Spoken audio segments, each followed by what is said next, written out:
All right, good afternoon, everybody. The time is 1:05 p.m. I'd like to call to order this meeting of the Finance Administration and Procurement Subcommittee for Ava Community Energy. Today is Wednesday, November 8th, 2023, and we are here located at Conference Room 5 at the Ava Community Energy Office at 1999 Harrison Avenue. Members of the public can also participate at the remote location in Tracy or using the link provided for by Zoom in the agenda for today's meeting. Members of the public may also provide comment today in writing or by phone or Zoom when I call for comment at the appropriate times. This time I'll ask if the clerk for the committee would please take the roll. Yes. Member Anderson. Here. Member Bedoya. Here. Member Gonzalez. Here. Vice Chair Cox. Chair Bowers. Here. And we have a quorum. Thank you. We have a quorum established.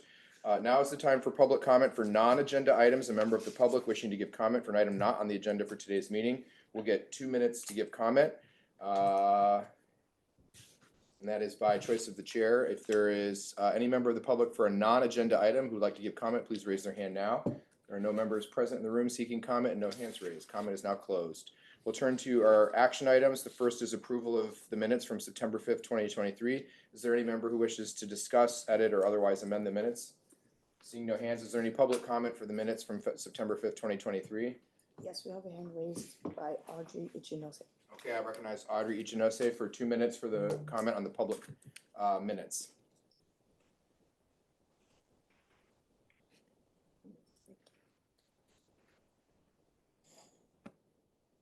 Good afternoon. If you'd like to unmute, you can speak. Sorry, I raised my hand. Because I was not recognized. I had submitted my application to speak at the general comment, as a general comment, and somehow that information was not passed on to the clerk. It was passed on. It says that you wanted to speak at item 4. It says you're requesting item 4 to speak at Yes, workforce guidelines. Is that correct? I did both.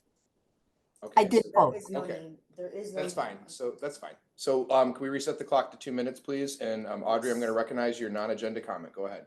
Okay, just a minute. Let me get to my notes, please. It's a very short comment. My name is Audrey Ichinose, and I'm a resident of South Berkeley, a member of East Bay Clean Power Alliance and the statewide California Alliance for Community Energy. I'm a member of these organizations, but I speak for myself here. I'd like to raise a question that isn't exactly related to any of the agenda items.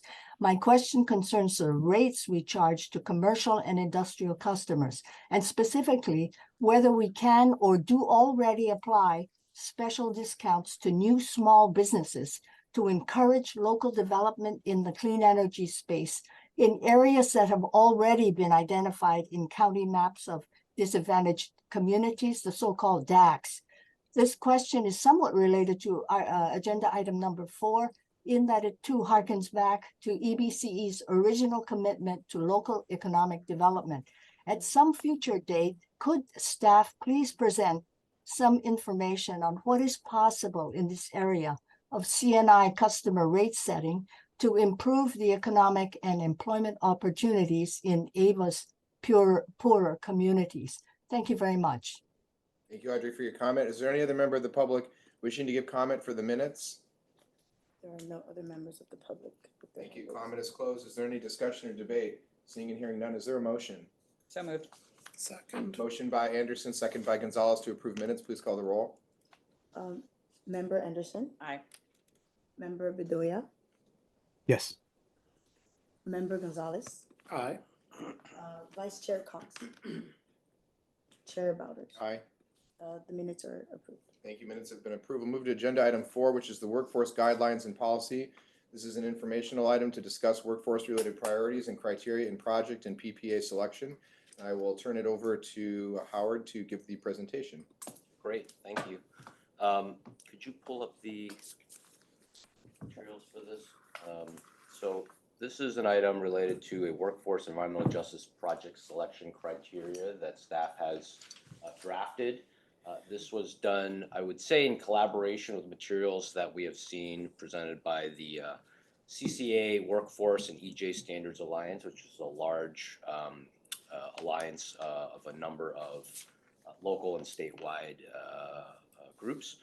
and organizations. And we've also looked at what has been passed by other CCAs. One namely is 3CE, Central Coast Community Energy, which I wouldn't say this is necessarily based on, but takes from both of those documents very meaningfully, and is our proposal to address specific project selection criteria related to workforce environmental justice priorities that we have. I'll say that our historical evaluation that we've done on projects for energy offtake agreements is very much so consistent with this and how we've approached things. We look at a wide variety of risks and quantitative analysis to look at development risks, economic impacts, workforce, location, et cetera. And so I think what we've proposed here is really codifying as somewhat of a policy and a criteria that we seek to get approval on from the board to lay out those priorities in a more meaningful, formal manner and in a public manner to identify what we are trying to target as we approve long-term power purchase agreements for the most part. So that's background. In terms of the setup of the document itself, it's laid out just starting out with a handful of definitions that are utilized throughout the document. The bulk of the document itself is in section number 2. So if you could just scroll there, Raisa, real fast. Number 2 lays out, if you just go a little bit further and get into the next page as well. Great. So section number 2 is the project selection criteria specifically. I'm not going to read every part of this, of course, but structurally how we've laid this out under section number 1 under Roman numeral 2 is looking at energy offtake agreements. So these are projects that are new builds that are renewable energy and clean storage base, where Ava Community Energy is contracting long-term power purchase agreements. Those could be resource adequacy agreements, they could be tolling agreements, they could be fully bundled power purchase agreements. So it sort of captures the universe of contracts that we have historically looked at and signed and sought approval on with the board. And we break that out into sort of high, medium, and low priority projects. To date, all of these projects are under what we would categorize as high priority projects, 1A. And really the 3 main goals there that I'll note there are a goal of 30% of all project labor hours performed by local hires, 2, participation in a target hire program with a goal of 10% of all project hours performed by equity priority workers, and 3, demonstrate a commitment to subcontracting with small local emerging businesses. Then we do a subcategory of medium priority projects. Again, I'll emphasize we haven't really signed projects under this kind of B categorization to date, but certainly want to have an ability to evaluate and look at projects that perhaps don't meet that highest priority project criteria. And under here, we're really looking at utilization of prevailing hourly wage benefits as set by the California Department of Industrial Relations, utilization of apprentices, and then again, a demonstrated commitment to local and targeted hire, including the utilization of multi-craft core curriculum, sort of speaking to the apprenticeship programs. And then C is a categorization around low priority projects that don't meet those highest and medium priority projects as defined. And so again, we want an opportunity to be able to evaluate those and not simply disqualify those for not meeting those higher priorities, but this is really the sort of the placeholder for those that don't meet that highest medium priority sections. And then under section 2, we're speaking to Ava owned energy generation or storage projects. So it really has the same criteria. You can see it's mirrored from the section 1 above. So one is for energy offtake agreements where we're signing PPAs, and the other being for Ava owned projects. To date, we have not owned energy generation or storage projects, and that's largely because of the tax incentive structure that exists. That could change in the future as we continue to evaluate some of the incentive structures that came out of the Inflation Reduction Act that actually allow for nonprofit public agencies to monetize some of the tax-specific incentives that currently exist, which are why primarily all contracts have been done as PPAs. So that's section 2, and then section 3 is Ava-owned projects. 2 is for projects above 20 megawatts, and 3 for projects below 20 megawatts. So just sort of differentiating there between a smaller project and a larger project. Obviously, the labor utilized for a smaller project has slightly different standards there, as they tend to be much smaller local workforces that we're calling upon for smaller scale project sizes. Further, we speak to sort of some of our priorities around innovation and how we need to bring new technologies online in order to meet 100% clean energy by 2030, which is the board-approved target, of course. C is we speak to location within AVA service territory, within the CAISO Balancing Authority, and then out-of-state projects. We have done a mix of all three to date, and we have certainly always looked to prioritize in-service territory projects. D is environmental stewardship, so we speak to the standards there. One thing that I'll highlight there that is very important is any utility scale project, really any project in general, but particularly utility scale projects certainly has significant environmental impacts, both to the habitat and local species. We acknowledge that. I don't think it would be possible to build a large utility scale solar or wind project or other technology, renewable energy project without any impact to the local environment and species. We, of course, look to minimize that, and it is a balanced effort, of course, given our goal to decarbonize and fight climate change. So that's something I think it is important to state openly. But with that said, of course, we look at environmental stewardship very seriously. The way that we approach that is to defer to state and local agencies to ultimately make that decision. California, of course, has some of the most stringent environmental standards in the country, if not in the world. California really leading the way in that regard. And so we are deferential given state regulation and county rights to approve discretionary permits and, of course, with the CEQA standards. And so while we, of course, look to do our due diligence on project selection as it relates to satisfying permitting requirements, environmental standards requirements, we ultimately defer to the authority having jurisdiction to make that decision. And so I think D sort of states, sort of our approach in that regard is to, of course, account for that information, do due diligence on that information, but to defer that to the AHJ ultimately having that authority. Section E speaks to benefits accruing to equity priority communities. And there we've stated that we'll prioritize projects that invest in low income and environmental justice communities, disadvantaged communities as an example, with additional preference for communities within. I'll note we need to update some of the references to EBCE. Obviously, we do need to reference AVA Community Energy, so we'll take note of that in the next draft, of course. Number 2 there, demonstrate contact and collaboration with the local community, organizations, and stakeholder groups representing a broad diversity of demographics and interests, particularly low-income environmental justice communities. 3 is to commit to meaningful engagement with the local communities throughout the process, of course. Section 3 is on evaluation, selection, and reporting. Our proposal is to report out once a project is completed so that we have detailed information to actually report on in terms of labor practices and what was utilized. Section 4 is a reservation of authority to waive project selection methodology. This would, of course, be at the discretion of the board to waive this to the extent it was necessary. While we don't anticipate we would need to, just wanted to build in that explicit allowance with the board. And then the last section is specific to California Community Power, which is a joint powers authority that AVA Community Energy is a member of. And we've stated that we'll advocate for project selection criteria that is consistent with what we've laid out here as a policy for AVA Community Energy. That's a relatively quick summary of the document itself. I know this is a topic that has received quite a bit of attention.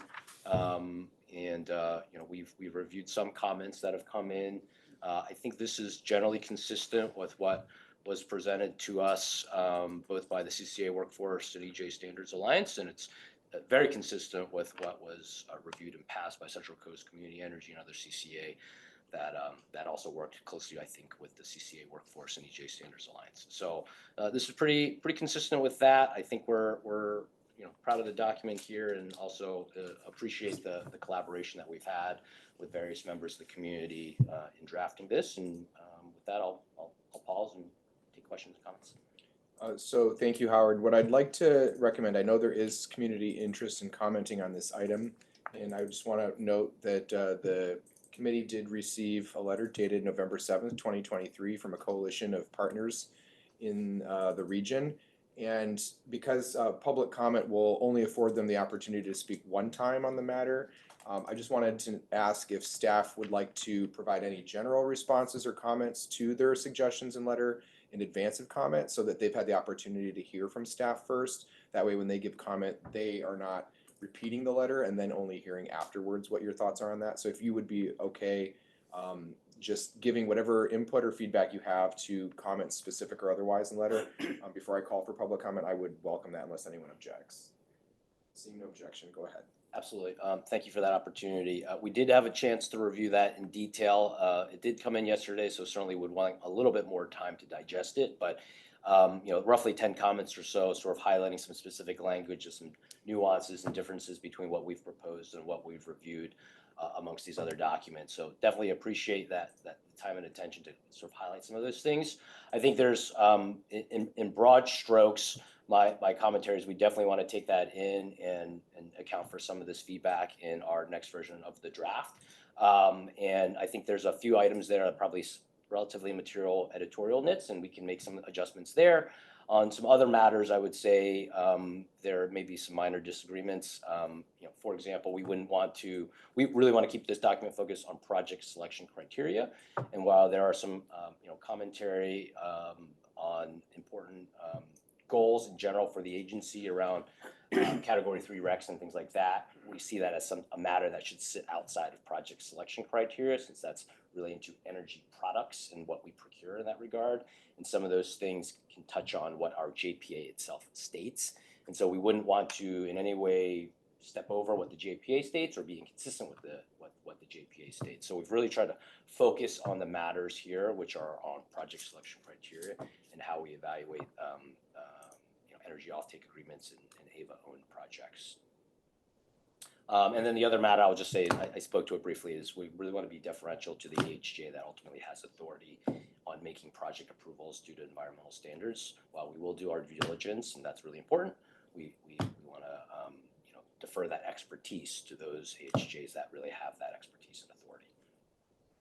Are there any clarifying questions from committee members? Clarifying only before I take comment. One, please. One, go ahead, Member Anderson. HJ. Authority having jurisdiction. Great. Okay. Anyone else with a clarifying question? Okay, now will be the time for public comment. A member of the public who wishes to comment for agenda item 4 will get 3 minutes for this item. And I will recognize people in the room who wish to speak first. Is there any person present in our room who wishes to comment on item 4? Sure. Okay, who would like to go first? I guess I'll go first. Okay, just 3 minutes, please, Sure. for this item. Thank you. Jessica Tovar with the East Bay Clean Power Alliance. And I want to wave to people. I don't know where the camera is. But yeah, I want to support the statewide alliance's language for the workforce and environmental justice resolution. This has been language that's been kind of long in the making, really. It's been a couple years. And then more recently, we revisited this because initially we came together because of the statewide CC Power, California Community Power Network. And we want to make sure we have a solid commitment to not only labor standards, but including the communities that have yet to enter the union workforce, and creating more pathways. Also kind of want to uplift a lot of small, local, and emerging businesses, because we need to open the door for a lot of new opportunities. A lot of this is new work. I also want to uplift the California Environmental Justice points under the Building a Just Energy Future, which is a framework for community choice aggregators to power equity and democracy in the state of California. This report was actually written back in 2020.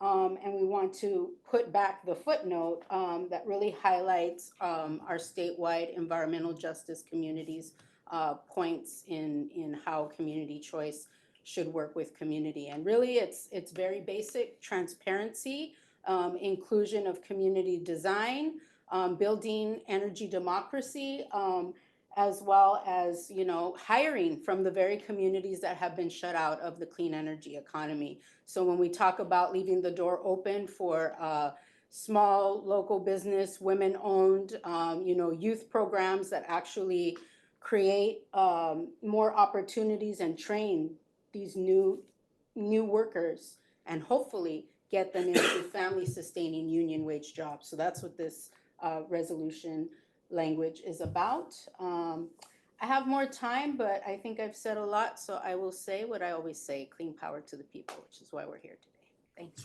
Thank you, Jessica. The next speaker in the room, go ahead, introduce yourself. Hi everyone, I'm Selena Feliciano and I'm a customer of Ava Community Energy. I live here in Oakland, in West Oakland, and a big reason why I was so excited for East Bay Community Energy to open up years ago was because of the emphasis on local workforce development, local clean energy, and the possibility for communities to have a real say in the ways in which the CCA operates. So to read this document and to see you doing the work of following through with the mandate of the Joint Powers Authority Agreement and of the localized workforce promises that have been made years ago is really exciting to me. So I want to show my support, and that's why I came here in person, because I think it's so important to continue with that commitment of local, making sure that the current workforce has the opportunities to engage in the projects that you're developing, and that future workforce members are also able to engage. My partner is an educator, and I know that a lot of his students here in Oakland Public Schools are looking for jobs, and they're going to start looking for jobs as soon as they graduate. So to have the option to have Ava Community Energy have a path for people to engage and to grow their skill set is something that's going to be central in making sure that communities are able to stay in Oakland and thrive in Oakland. And a couple of recommendations in reading through this document is, one, I want to echo Jessica's share that the California Environmental Justice Alliance report, I think, is a really wonderful North Star for what we can look towards in terms of transparency and the ways in which Ava is further developing your operations. And then in terms of the prioritization of, I can't remember the actual language, but it was at the bottom page of the bottom section of the first page around environmental justice. There was an emphasis on basically following state level mandates. And it was a call out of not trying to harm, important lands and ecosystems. And to me, all lands and ecosystems are important. All lands are sacred. Some of them have been deemed sacrifice zones. Some of them have been thrown to pollution. So I just urge you to be really intentional about your language and really emphasize the existing built environment and the opportunities that Ava Community Energy has to try something new. We don't have to build out these huge solar panel and solar installations out in deep East Bay. There are opportunities to do so in a much more local level, supporting workforce development at the same time on our roofs and our own backyards. So want to echo Jessica's statement of clean power to the people and show my support once again. Thank you. Thank you both for being in person today. I understand the sacrifice you make to do that. I'd like to recognize next online, we have a handful of hands up. I'd like to recognize Tim Frank for 3 minutes, please.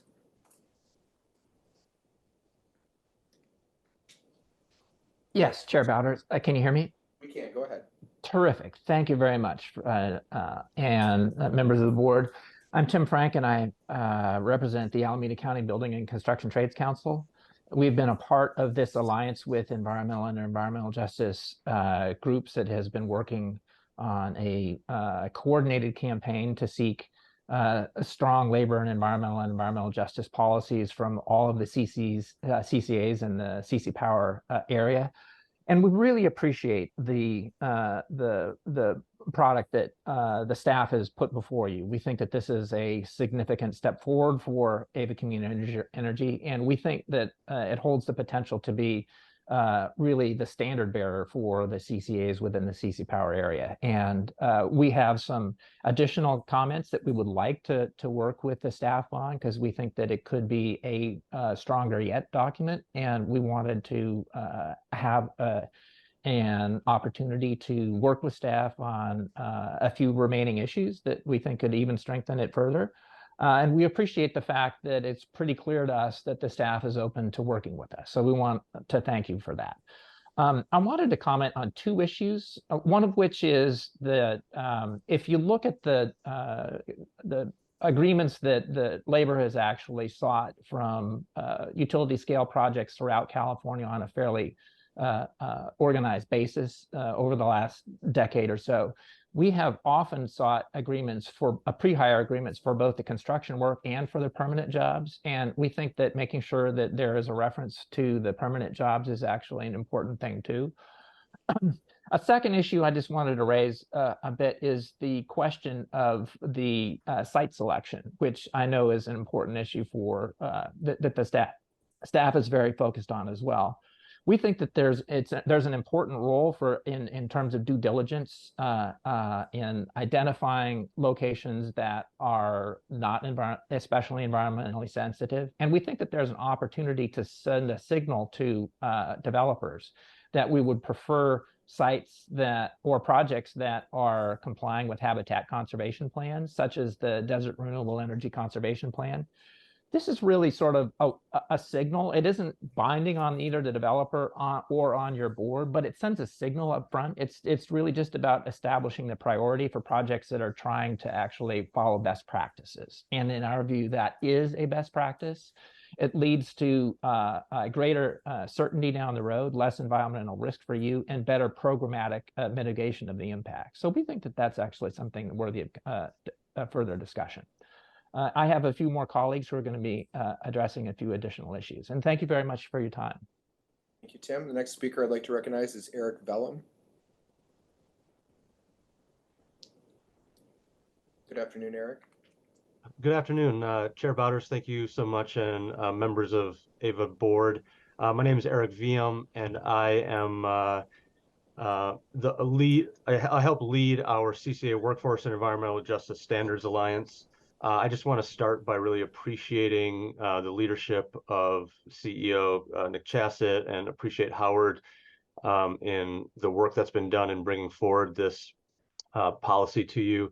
The intention, our experience so far is that your staff has been very collaborative and very open for discussions. And we provided the comment letter to you today in order to just identify a number of outstanding issues that would take this policy that is proposed from a place that is very comparable to Central Coast Community Energy, which I'd consider a good policy. It's just that we've learned a number of things since that policy was adopted. And so we're working with you to make this policy really leadership for the state, so that we can then take this and advocate that it become the standard for CCAs across the state. The specific topic that I'd like to discuss with you is around kind of 2 points in the section around evaluation, selection, and reporting. We feel that the current language about referring to historical practice is inadequate, because from our study and observation of AVA's practice, there's been inconsistency that we'd like to see really aligned just consistently with the policy that's adopted. And so really the first piece is that including the language around assessing and selecting projects in accordance with this project selection methodology across projects. And then the second piece is really around decision making when these projects are brought to the board, so that the methodology and the findings of the methodology and how the projects perform against these criteria is made transparent during the decision making process by the board for both the public and for board members. And so those two specific items we think are critical. Just kind of zooming out for a second, the intention of this structure is not to create mandates on your organization, but to have a clear express set of values that are communicated to the market, and then that those values and preferences are then evaluated against the responses from the market, so that we are just we're pursuing high road projects as much as possible. So in conclusion, I really appreciate your staff's work. Look forward to continuing to work with them, and appreciate your guidance and direction to staff to cooperate with us further to address these issues. So thank you so much. Thank you, Eric. The next speaker, and apologies, I now need to get glasses because that I is definitely an I, not an L. Margie Lewis for 2 minutes, please. Good afternoon. My name is Margie Lewis, and I'm a member of East Bay Clean Power Alliance and an East Oakland resident. As an AVA customer, I advocated for community benefits, especially that AVA would continue to hold itself accountable to the mandates laid out in the Joint Powers Agreement and Local Business Development Plan, which include the Alliance's written goals of 30% of all project labor to be performed by local hires, 10% of all labor hours by equity priority workers, and 20% of project value to be subcontracted to small and emerging local businesses, as Jessica uplifted. And we would like a continued thorough subcommittee review and discussion of the language provided by staff to gain insights into any of the open issues. So I'd like to end and say that I support the original CCA Workforce and Environmental Justice Standards Alliance resolution that ensures good sustaining wages and union jobs in my community choice energy agency. So I want to thank you for your continued collaboration and support of us all working together. Thank you. Thank you, Margie. The next speaker, please, will be Elsa Wefs-Potter. Hello, this is Elsa Wefs-Potter with the Local Clean Energy Alliance, and I would just like to uplift some of the comments that already have been made, expressing appreciation for the resolution that's been put forward, and asking for 2 specific points to be re-added to the resolution from the proposal put forward by the Alliance. The first is specifically focusing on numerical metrics, as was just mentioned in the previous comment of the 30 and 20% reference points for subcontracting to local business and including local hires. It's been difficult sometimes to actually get those metrics available up until this point for what's been put forward from the local development business plan. And so I think really including those numerical metrics in this resolution would be very important to make sure that the agency is able to be held accountable. And the second point I'd just like to reiterate is that, again, using some of the statewide measures for environmental protections of all lands should really be prioritized. And I'm grateful to see that there is a prioritization of building out energy resources on the built environment, and would just like to see that if any projects are being considered, that it's not just a focus on quote unquote sensitive lands or ecologically more sensitive lands, but rather that consideration would be taken for any project that would disturb as of yet undisturbed ecosystems. Thank you very much. Thank you, Elsa. The next speaker, please, will be Naya Tisdale. Hello, my name is Naya Tisdale. I am an organizer with the Local Clean Energy Alliance and also a member of East Bay Clean Power Alliance. And I'm here to give public comment to uplift what has been said. The proposed resolution for the CCA Workforce and Environmental Justice Alliance for workforce development will provide necessary standards to hold AVA Community Energy accountable to the mandates laid out in the Joint Powers Agreement and Local Business Development Plan. Also, I wanted to uplift what's been said specifically about the written goals for 30% of all project labor hours to be performed by local hires, 10% of all project labor hours by equity priority workers, and 20% of project value to be subcontracted to small or emerging local businesses. It's incredibly important for AVA Community Energy to prioritize building out energy projects in the built environment. And not only does this protect ecosystems and prevent further destruction of vital carbon sinks and sites of biodiversity, this stipulation also holds the agency accountable to the mandate to prioritize local clean energy developments in AVA service territory. And so we are asking the board members to instruct staff to address any outstanding matters with the Alliance in advance of submitting the policy language to the board of directors for a vote. And to close out, I'll just say that I support the original CCA Workforce and Environmental Justice Standards Alliance resolution to ensure good family sustaining wage and union jobs in our community choice agency. Thank you. Thank you, Naya. The next speaker for 3 minutes, please, will be Leslie Austin. Good afternoon. Good afternoon. Thank you, Chair Bowders, members of the board, Nick Chassett, and staff for this opportunity. I'm Leslie Austin, Director of Let's Green California, also here representing the CCA Workforce and Environmental Justice Standards Alliance. I'll keep my comments really short. Today I have 2 key requests to add to the information we're presenting today to your subcommittee. First, we urge AVA's representative to the California Community Power Board to advocate for the formation of a public advisory committee, including labor, environmental, and equity representatives to ensure transparency and public engagement in CC Power's operations and procurement practices. And second, we sincerely appreciate AVA staff's dedication in shaping the policy presented for your consideration, their ongoing commitment to collaborate with the Alliance on the identified policy issues, and we kindly request the subcommittee's agreement with staff's proposed direction to continue collaborative efforts in addressing these issues before preparing and presenting the next policy draft to the full board of directors for their review and action.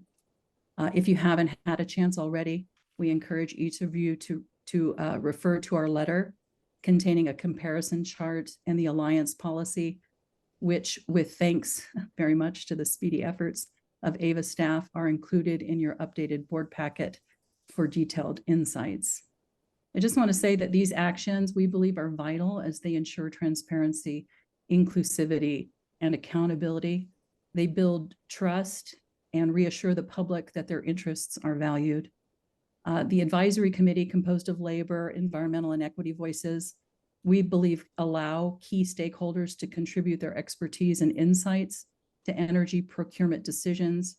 They help minimize conflicts, address risks, and support informed decision-making while also prioritizing sustainability. And I think it's also worth noting that this committee would engage their communities, aligning energy decisions with the public's values while fostering collective efforts and helping accelerate what we all want, which are the long-term sustainability goals of CC Power. We deeply appreciate the subcommittee's consideration of our requests to advocate for these items. And we also very much appreciate AVA Community Power staff for their ongoing willingness to collaborate with the Alliance on the issues that we've identified. And, just one last thing, we're really asking AVA and CC Power to stand alongside diverse stakeholders working collaboratively for the benefit of the communities they serve and the communities that will someday host their clean energy projects. Thank you. Thank you for your comment. The next speaker, please, will be Ann Olivia Eldred. Good afternoon. Thank you so much. My name is Ann Olivia Eldred. I sit on the board with you. I am happy to be here. I was originally going through and looking at the letter that the coalition put forth, like the original resolution. I've been in a whole lot of meetings with them. They've had some really specific questions because my day job is labor compliance for affordable housing construction. So looking at how some of this is actually administrated. So I've got some concerns about some of the changes that staff made to the original document. And also it's really awesome that we're doing this. And I'm very, very happy that we're here. So I do want to say that my top concerns cover removing the concept of AVA community energy owned projects, like the upcoming work on municipal facilities. This is where a lot of the work may benefit our actual constituents, because these are the projects in our area, as opposed to stuff that's being contracted farther away. Under the definitions, there was also the removal of the term other energy related projects. And so this removes the concepts of things like the virtual power plant that we're building and DER. And again, these things that benefit our immediate community and our workforce. And so I just really like to see those put back in. The kind of next major area is around the concept of SLEBs, or small, local, and emerging businesses. Staff removed the language that had an actual goal and replaced it with demonstrate commitment. And I will say that in my job, if you don't have an actual goal, you're not gonna get anywhere close to meeting it. I did meet with a large scale solar developer, and he gave me some language that might be address some of staff's concerns, but I really encourage keeping a goal in. Removing the language that referred to being in compliance with conservation plans and replacing it just with projects that have an enforceable agreement. This only happens if CEQA has already happened, so there's some pretty big issues there. And the last, and I can turn in that language so staff can see it, and the last part is the removal of the CC Power Stakeholder Advisory Body, and I just really feel like this needs to be back. So that is all. Thank you. Thank you. The next speaker is Jason Gumatatau.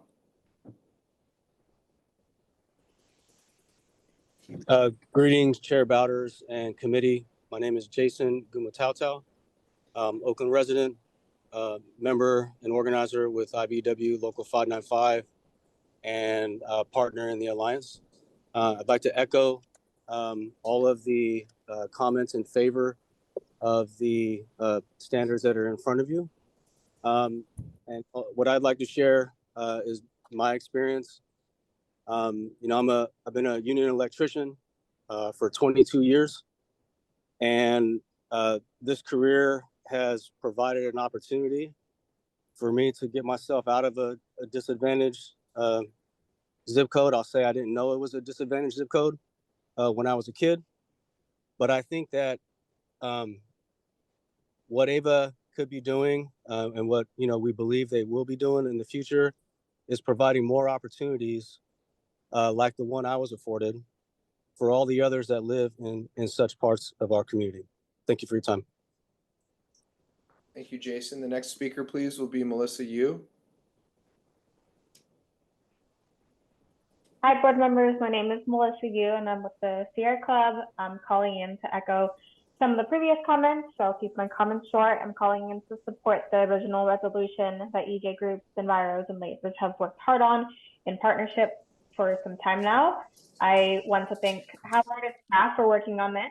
And in response to the comment about the unbundled rec, I would suggest at minimum state highly encouraging avoiding unbundled category 3 recs and non-RPS carbon-free attributes.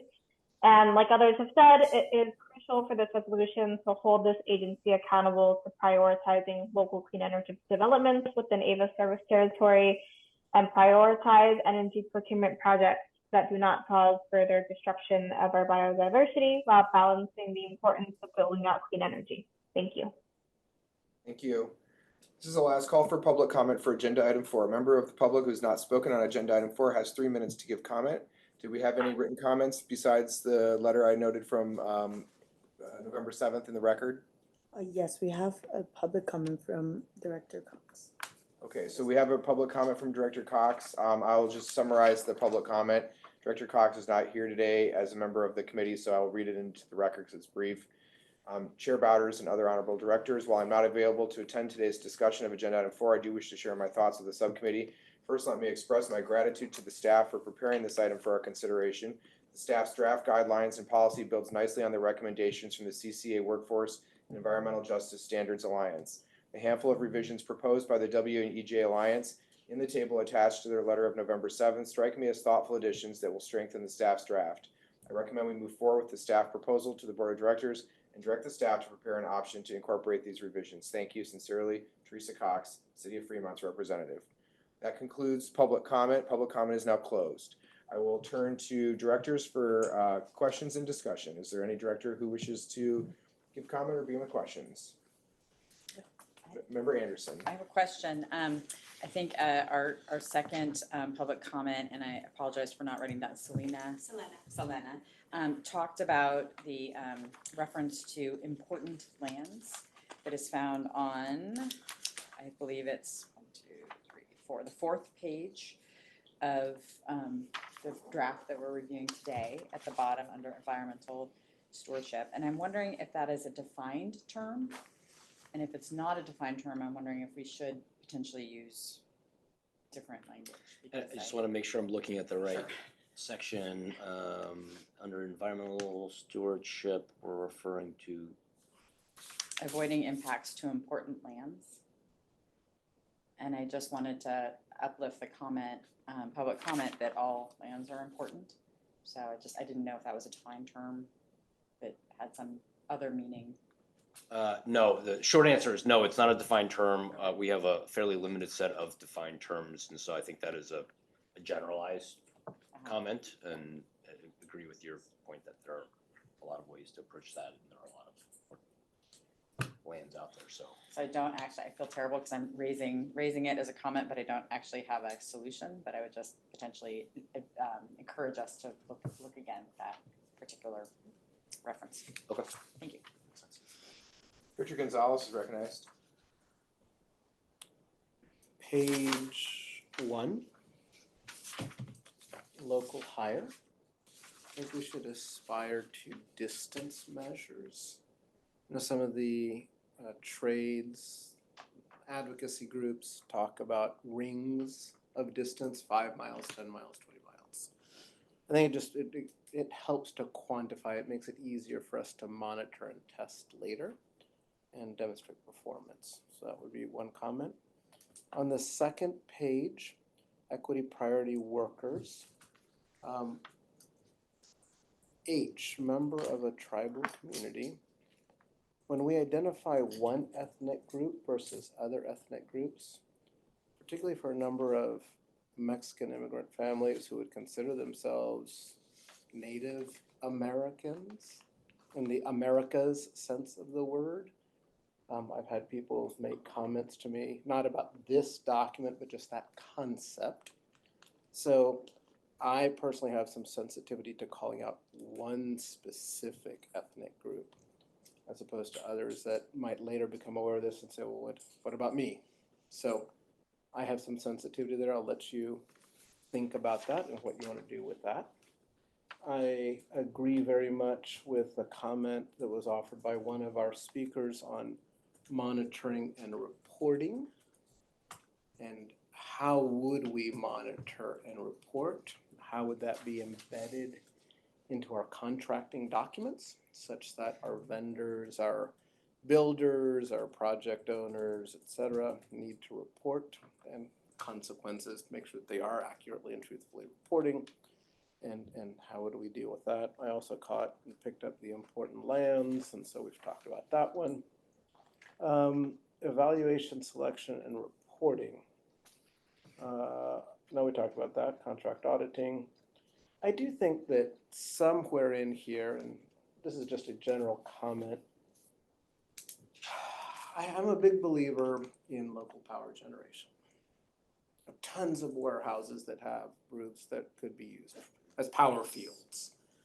I also know that that's potentially much more expensive than plowing over some desert far away and pumping the power in. I do think that we should think about the trade-off that we're making and saying, we are saving on your utility bill a number, 10%, by acquiring far, far away versus building more expensively locally, and be able to have that dialogue with our residents and with our consumers, because consumers may say, just as a social justice matter, economic justice matter, environmental justice matter, whatever justice matter you want to pick, that's a trade-off that we're willing to make. And I think that's for us to at least consider. Those are my thoughts. Member Bedoya, can we take the share screen down for a second? Just so there he is. Okay. Member Bedoya? Thank you, Chair. I just want to thank you staff for today's report.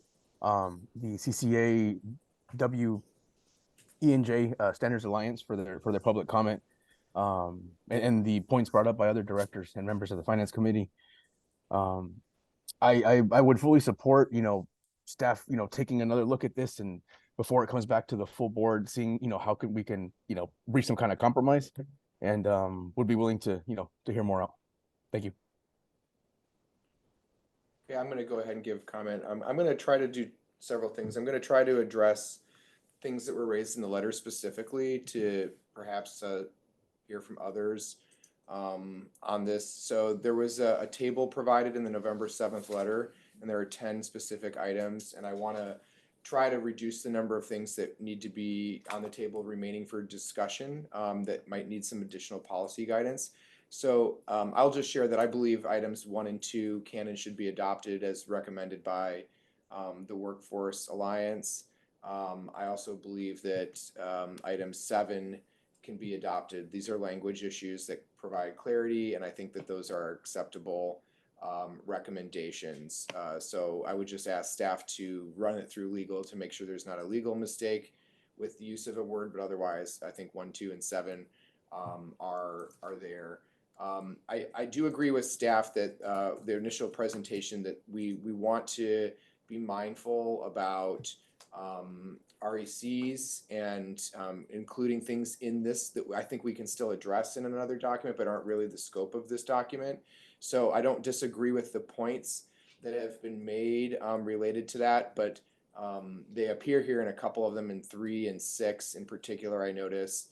And I just think that these are not perhaps the subject of the document. And so my lawyer brain is just like the scope creep of it is making it a little bit bigger than what is actually being codified in the document in the agreement. So I'm thinking a couple of these items are perhaps something for a future subcommittee discussion or future discussion by the board as to how to address those issues, but may not be germane to the actual document itself. And then I think that there's a couple of things I'd like to ask staff about, specifically related to the 20% for SLEB. Staff has not recommended a specific goal, and I would like to, after I give my last couple of comments, I'm going to really hone in on that and understanding what the challenges are with that to see what we can do to address that. And then I'm just looking down here, just going through my last notes here on these things in the letter. And then I'd be interested, I think, also in just hearing from staff a little bit more on item 8 related to the reporting timeline and just what the issues may be with that, why that can't be included.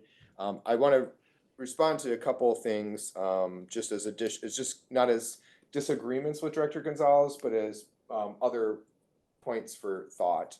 On 2 of the things he mentioned.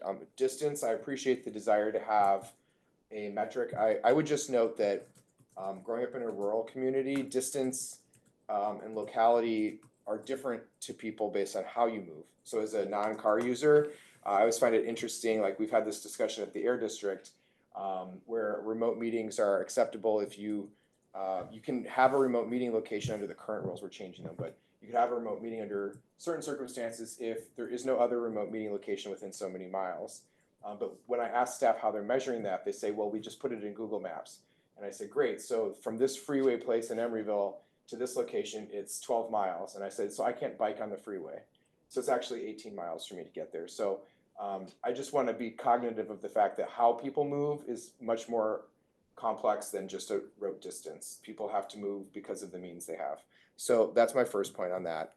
It doesn't mean that can't be a metric. It just needs to be more carefully crafted.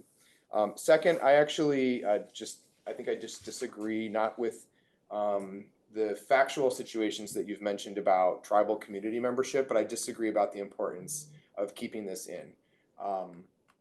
I believe that when we talk about equity, and that's what this topic is, there's a common, and this is not what Director Gonzalez is saying, but I just want to share a broader discussion on it in my viewpoint. There's a common belief that equity is just kind of a bucket of free-for-all categories in which people can say, well, equity because of X or Y. At the end of the day, racial equity is actually at the foundation of all of our issues. And in the case of energy procurement and land stewardship, Indigenous equity is actually the pinnacle of it to me. So I'm okay with finding a way to define a tribal community in a way that is more holistic and inclusive. But if other groups say, well, you didn't include us and you didn't include us, that's because that's not what's intended to happen here. That's actually that's not what we're trying to balance. So I do think that in the case of this organization and this work, I'm supportive of this because I think this is a place where we're giving jobs that for hundreds, if not thousands of years, were jobs that people who were stewards of the land did who are Indigenous. And so I actually understand and respect that as an Indigenous practice and an equitable investment in them if there are work and local hire opportunities for Indigenous people. So I believe that actually is equitable to put in there. So those are my comments, and I would just ask staff if you could speak to the 20%, like why to have, are you leaving? Thank you for coming. That's okay. We apologize that we're not done with it yet. If you could speak to the 20% issue and just your thoughts on why we could or could not have that, I'd be interested. Yeah. We felt there was a real practical limitation on putting that number out there. It is a difficult target to meet, given much of the projects that we're talking about here are multi-100 megawatt, $100 million to $1 billion size projects, and to focus on small local businesses for that, I think is a really significant practical challenge. Much of that budget and capital expenditure is spent on solar PV panels, steel racking, electrical wiring, and those are not things that would typically come from an eligible SLEB as we're defining it here. We, of course, totally agree with the merit and the intent and the desire to want to increase that percentage, but we think there's a very significant practical limitation on that, so much so that putting a 20% number feels like it's unachievable, and so why put that number out there? We really want to try to commit to and make a demonstrated effort towards contracting with SLEBs and getting our development partners to contract with SLEBs, but it is such a small percentage that we feel that would be practical and eligible for such a category. So we wanted to be realistic and not put a number out there that we knew we were going to disappoint on, quite frankly. Okay, and then my other question is around item 8, evaluation, selection, and reporting. The staff had no proposed language, and they've proposed language that says the project selection methodology and report detailed results as such assessment at the time of the project's approval, and just what staff's thoughts on that. Yes, and maybe this is just a little bit of editorial. I took a different approach, which is we had stated in the very body in various sections that we were codifying this methodology and utilizing this going forward. So we were actually just simply wanting to reference that we have done this, historically evaluated with this criteria in mind in general. And so we didn't want to overlook that historically we have done this. We haven't historically reported on it. And so we didn't speak to the reporting in that regard, but we were saying that historically we have evaluated this in mind. So this is not intentional to say we're not doing this going forward. The very basis of this document is, in fact, we are agreeing to do this going forward. So I think is our intent is absolutely, and it's stated in section, in section 2 in the heading, that this is our criteria for energy offtake agreements, specifically saying this is our criteria. So for us, it is explicit elsewhere that we're of course doing this. Otherwise, we wouldn't even be having this conversation. If we want to restate it there, we have no issue with that whatsoever. Okay. So I'll just give one last comment and turn it back over for further discussion. So my last comment will be, having heard your response to the item on the 20%. So I understand this is those extremely expensive projects for which you feel it, even though their suggested language is a goal, right? It's not a requirement. But what I'm hearing you say is that the materials and the costs associated with a project of this size, because the percentage would be tagged to such a large number, that the amount of money would just far exceed what we would use a SLUB for. That's correct? That's correct, yeah. Okay, so I would just ask if instead, I would be curious in going back to the Workforce Alliance and asking them if perhaps we have language in here that says we will monitor and report annually for the first 2 years maybe how much contracting went to SLEBs and what they did do. So like we just put a goal of partnering with them, as you said, a demonstrated commitment. And since I hear staff saying just feel it would be infeasible and we don't want to benchmark some sort of number that can't be realized, I respect the request to have a metric, and I understand labor and environmental justice groups' interest in ensuring that this has some accountability to it. So I've heard that. I also understand that the procurement of a very large billion-dollar project may not lead to contracts of that size because SLEBs are typically not doing that level of business. I get that too. So I think it would be helpful to actually just mutually be educated on it to start, and actually just commit to reporting which small businesses engaged, what was the contract for, how much money did we spend on that, and having that as a data point for us so that this agreement or this document can be revised, right? And so we could do this in a way that makes the commitment now and has a legislative record that shows our interest in seeing if there is an appropriate benchmark. Maybe there are subcategories of work within the procurements that necessitate or would be better performing with a benchmark. And I think we probably just lack the data right now as to what that would be. And so I would just be interested in proposing to the committee that our recommendation be that we take 12 to 24 months to track that over a series of projects so that we could actually have an honest conversation about what it should look like. I think that would be great. We can include that, and maybe just one point on the timing.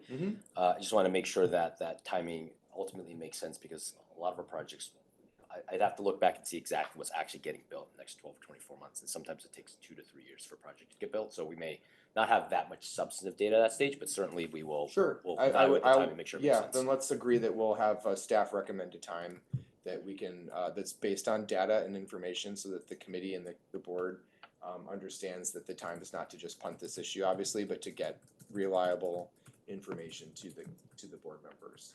Absolutely. Okay. And also, just sorry, a quick comment. I realized your last point, I was looking at the wrong item. I was looking at number 7 when I responded. I was kind of wondering. I was like, you're absolutely. I was like, I'm looking at the time frame item. You kind of looked at me a little confused, and I realized, oh, I was addressing point 7. I was going to get to it. I was like, well, I don't know if I've got my answer on this. And not point 8, but I can respond on point 8, which is the timing to report on a project not being at project approval, but rather at project completion.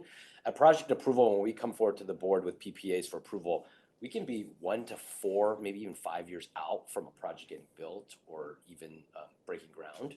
And so we wouldn't have detailed metrics to share because they may not even have an EPC contract negotiated yet. And I would say, and this is a high level metric, but roughly half of our PPAs have 5-party PLAs signed at the time of project approval, and roughly half of them have a commitment to do so, but they just simply haven't gotten there yet because it can be a long process. Yeah, it can be a 4 to 8 year development cycle when all is said and done. So we just don't have that information to actually report on. Is there some version of what the Alliance's suggested language, if you were to remove it from saying at the time of project approval, is there another time that would be appropriate to report that? So what we do have in here, and it says none, but we actually have it specifically at project completion. Let me just confirm that real quick before I don't want to misspeak. But in that section itself, we say AVA will compile and report data metrics regarding workforce and environmental justice project selection criteria upon completion of project construction. So it is in there. Okay. We're just saying when we actually have the data, because the project's done, we will report on it. But otherwise, there's not much to report on. Well, I also just don't see the policy. If a project has already been approved, I actually don't see the policy difference between knowing that information then and versus when it's all the agreements are done and it's ready for construction, right? Unless they're asking for it prior to an approval, which could be what they're asking for here, but it says at the time of project approval. So I would just look at proposing something that provides, it sounds like you have it in there and elsewhere, a clear temporal element. I just like to hear more about that if there's a misunderstanding about the viability of that timeline. Okay, I'll turn it back over to others. I'm done with my comments for now. Director Gonzalez. So I think just running with this point, when I look at project A as a high priority, project B as a medium priority, et cetera, really struggling to understand that, what that means as a practical matter, as an operational matter, because we don't have a lot of the contracts in place. We don't know the details 6, 7 years out when we're approving. When we're voting as a board, we're just almost approving the concept of our project, as opposed to, we know that Johnny Smith and Susie Q are the contractors on that particular project. So operationally, I totally get this as aspirational, and it's good to have aspirational. But on the front end, how do we make this happen? We put it in our RFO itself, and so when we go out and seek projects for evaluation, we would put in some of the requirements, some of the targets and priorities, and put in requirements to provide information in the evaluation process, so we have that to account for, and we would put in requirements to, in the PPA itself, that upon completion they have reporting metrics and timeframes so that we can ensure that we can actually meet the obligation. I think the magic really comes in the enforcement on the backside, because anybody can put anything into a proposal. And the magic is, okay, so they didn't. Well, you know, it was really busy, markets were tight, there weren't relevant contractors within 100 miles of the job site, fill in the blank. And then they get a pass. And so they made a promise versus a goal and objective, but nothing really happened. So have you thought a little bit about how you make it real? Yeah, I mean, putting in the contract itself certainly makes it real, but I think the further level of diligence there is you can tie defaults to certain things. Obviously, in a PPA negotiation, there's a whole world of requirements. These are 100+ page documents, and not every provision is tied to a default. And so, you know, you have to be cautious with how we negotiate that, so it's a reasonable and financeable document. Maybe just taking one step back, I will state that every project in California, every utility scale project is built with union labor. There's not a project out there that is in California that is built without union labor. It's simply not done. So, and generally speaking, they're all done with five-party PLAs. So that doesn't mean that we don't need to enforce and monitor that, but practically speaking, there's not an enforcement problem. So I want to start with that just for full transparency and awareness. And I think then it is putting into the contract. It is project level selection. It's a very competitive space. And we do evaluate this, and we do weigh the differences of what different parties present on in terms of what they'll do.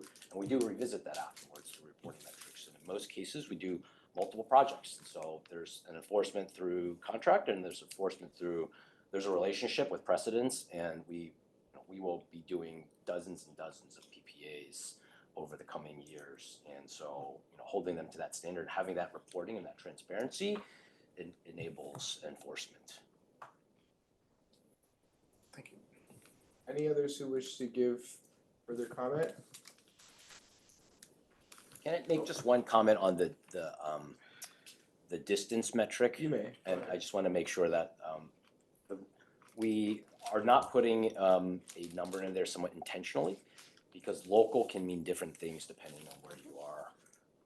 Different county sizes, different jurisdiction sizes, and so it would be hard to prescribe a certain number, in addition to, of course, your comments, but hard to be prescriptive on, regardless of where this project is located, we could put a radius on this and say this, that will suffice as local. So just wanted to I completely agree, and I'm very sensitive to what, sensitive in an open way to what has been discussed. My biggest concern, to be very blunt, is we contract for power for a project in Bakersfield, maybe north of Bakersfield. And so the vision, I think, under this document would be that people in the Bakersfield area are building that power plant. I think intuitively we would say that. But what if the workers are in fact from Los Angeles? Is that local? They might consider it local because they're willing to drive an hour and a half, 2 hours, 3 hours, whatever. And so it gets a little bit wonky when we make a representation to the public that local hire and local this and local impacts and but maybe it's not really playing out that way. That's all. It's really trying to not, in the sustainability world, it's called greenwashing. I don't know what it's called in the labor world. It's a germane topic and a germane point you're making. while I don't agree with like a distance metric, like bright line test, I do think that the point is being made, right? Like there are people who commute here from Modesto and Lodi to do work in downtown Oakland at the port, and so are they local, right? Is the question. I think what I'd actually like to ask for that point, I'm going to make a motion in a moment after we hear from Director Anderson, but I would like to actually ask that we go back to the labor partners and ask them how they would define local, because really they're the ones who want to make sure their members in those communities get served. And I don't imagine that Tim Frank or Jason, this is the first time they've been presented with that question, right? So that's an instruction I'll put into the motion, but I think that there's a way that when this comes back for further dialogue or discussion, that it can include options perhaps for how to define that so it's an adequately responsive and not just words on a piece of paper. Yeah, Director Anderson. Yes, thank you so much. I just wanted to make the comment of appreciation that was stated earlier by Vice Chair Cox as well as Director Bedoya, and appreciate the number of stakeholders who have been involved in this meeting. This is the most public comment I have observed, and I haven't been on the board long, but clearly this is a really important topic, and I just want to appreciate the thoughtfulness that has gone into both preparing these policies, reviewing these policies, and the level of discourse here today in this meeting. We've spent a lot of time talking about this. So my question is, what happens next? Is it going to come back to this group? Is it going to go to the board? Where do we go from here? Yeah, that's a great question, and that will be how we transition. So would it be the preference of this group that do we think we have enough instruction that we can give them staff direction and a workable product could be brought to the next board meeting that's after it's ready? Or would the committee like to see it one more time in January after it's been revised? What's your preference? I'm indifferent. I think there's been some good guidance provided, so I'll go with whatever the majority prefers. I really. And I'm actually not able to be here in January, so. Strike two. So I am also neutral. Okay, Member Bedoya. I think there could be a healthy discussion if it goes to the board, and then if it needs to be kind of hashed out slightly more there, I don't see anything wrong with that.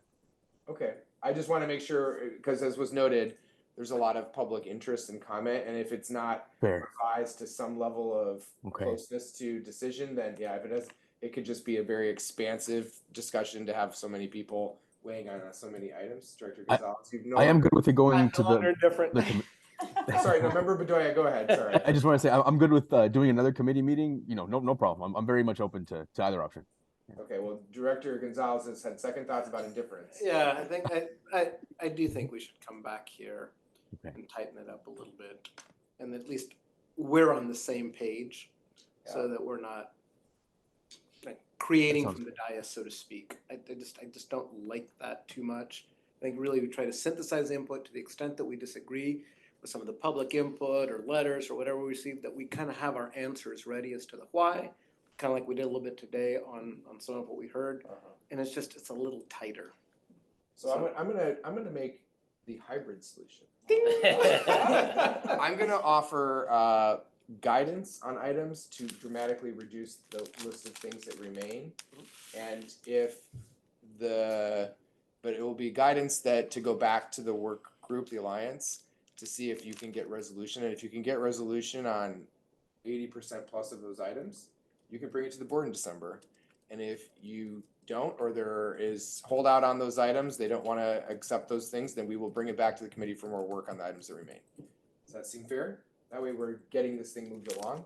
So what I'd like to suggest, going through just their list as a starting point, and then so my motion would be to accept the suggested language with the caveat being only tweaks that are necessary to provide clarity, consistency, or legal appropriateness, okay?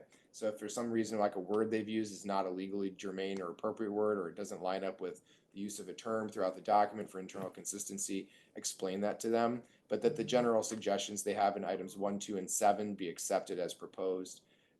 That items 3, looks like 3, 6, and 10, those, I'm sorry, 3 and 6, those things are not germane to this document, in my opinion. So I would say that we inform them that those could be unbundled is the word that's been used here, that they, those get negotiated as part of something else. I'm gonna suggest that 5, that the language be not the 20% specific language, but that a commitment to tracking the data, the amount spent, and what kinds of slabs come in and contracts that they execute, so that we can gather information to better inform and further update this document in the future. Let's see. Sounds like item 7 and 8, it needs to just be more of a discussion about why project approval is not the appropriate time to provide a detailed assessment, the report as they've requested. So for number 8, that is, so doing that. And then I'm left with a couple items on here. One of them is item 4, related to construction operations and maintenance. What is the staff's position on that? The challenge, well, first of all, let me state that the vast majority of the dollars spent and the labor utilized is on construction. So the number of labor hours related to O&M is fairly low. We're talking about probably single-digit percentages in the grand scheme of things. I'm hesitant to include operations maintenance specifically because every owner-operator does operations maintenance differently. We're talking about people mowing lawns, wiping panels, doing inverter replacements. Sometimes they are an employee of the developer, in which case they're making those hiring decisions, and sometimes they are an outsourced asset manager that covers the state of California or a regional aspect of it. And it's hard to put a percentage, in part because sometimes you have one full-time employee that is there and stationed. What is 30% of one person? So I just want to be very conscious of that, the practicalities of including O&M. It's a very small piece, and everyone has a different strategy on how to address that. And it's really important in terms of performance of the project that we allow them to do that for the sake of performing the asset as they're required to do so in the contract, I feel. Okay. I'm going to go ahead and have my motion include the inclusion of construction, but not O&M. And if the public listening to this has strong feelings about O&M, after you've heard Howard's response about how it's a minuscule amount of the total dollars spent, and it's apparently complex as it relates to all the subcontractors and contractors, we can receive additional public comment on that at the appropriate time.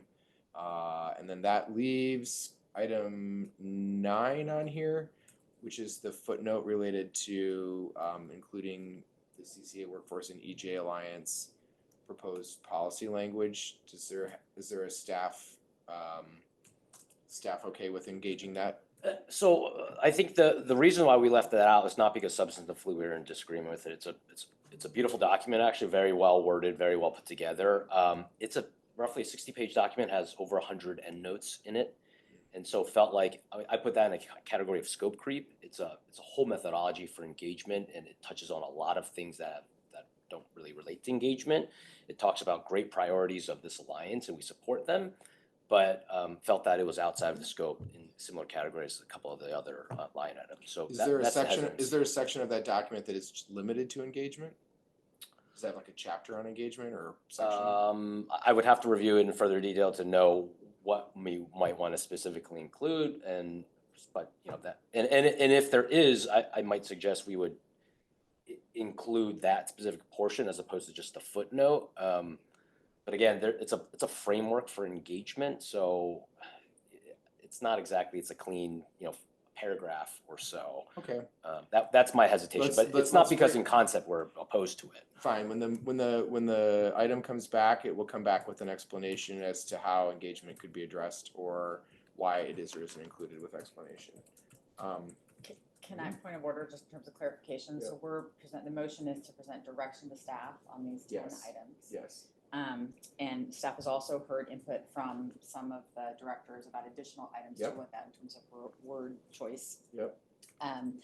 But to the extent that staff is unable to make those changes or has reasons that those changes are not workable within this, they will come back to us with an explanation for each one, what their proposals are, options if there are any. Okay, and so we're really leaving it to staff to determine if this is coming back to this group or if it's coming back to the whole Yeah, group. and we could do it if you'd like. We can do it to say that the Chief Operations Officer, in consultation with the chair of the committee, will determine whether to bring it back to the committee or whether it's ready for the December board meeting if you want. So that way, somebody from the committee, without reconvening us, has just put eyes on how many issues remaining. And having heard from all of you, can just say, you know what, it needs more time, and we'll come in January to the committee, or it's ready for a December vote. Okay, a second. Is that okay? Yep. All right. Could I just make a clarification You on the may. first point, since you noted that maybe it's helpful to voice something publicly, but on a couple of the line items, for example, the number one, it references AVA-owned generation. I just want to clarify, the definition of energy offtake explicitly does not include AVA-owned generation, because AVA-owned generation is separately identified in other provisions and have the same exact prioritization. So it's not that we're trying to carve that out. It's just that they're two different definitions, and we've addressed them in two different sections in the exact same manner. Okay. So I wanted to note I'm that. just being clear that at the beginning, again, when I said you can clarify any language or terms so that it's legally consistent internally in the document, that's exactly what I meant. Okay, You can make sure that it doesn't say something that's going to be redundant or contradict something else that you have, as long as it's clear that we've covered these issues because they're appropriate. Great. Okay, so I have a motion and I have a second from Member Anderson. Is there discussion or debate on the motion? Please call the roll. Member Anderson. Aye. Member Bedelia. Yes. Member Gonzalez. Aye. Member Cox. Chair Bowders. Aye. Approved. The ayes have it. It's approved. Thank you to the members of the community who have attended today, who've put in your time and energy into advancing this to this point. Hopefully the continued good work that you've all been doing with staff will yield some additional beneficial discussions. And if we can get to the point by the week after Thanksgiving, beginning of December, I will have a check-in with the committee staff to see where we're at and if we've eliminated or the understanding here has brought us down to a level of issues that we can then present in a refined form to the full board in December. We'll do that, and if not, we'll come back to this committee in January. All right. Members, that will move us to agenda item 5, which is the fiscal year 22-23 financial audit information. It's to present and review the results of the fiscal year audit. Jason, just a note, let's try to move very quickly on this because we're pretty. What time is your time? You have a drop dead time? No, okay. I do, but go ahead. One of you will have, there'll be a Lord of the Flies for chair here in a minute. Maybe not drop dead. Oh, that's true. All right. Just for context, I'm Jason Bartlett, Senior Finance Manager here at EBC, or AVA Community Energy, as it is now. We're all Force gonna of do it, habit. don't worry. And this is an information item, and to give a preview to the FAP committee before it goes to the board. So each year, AVA hires an independent auditor to verify the annual financial statements.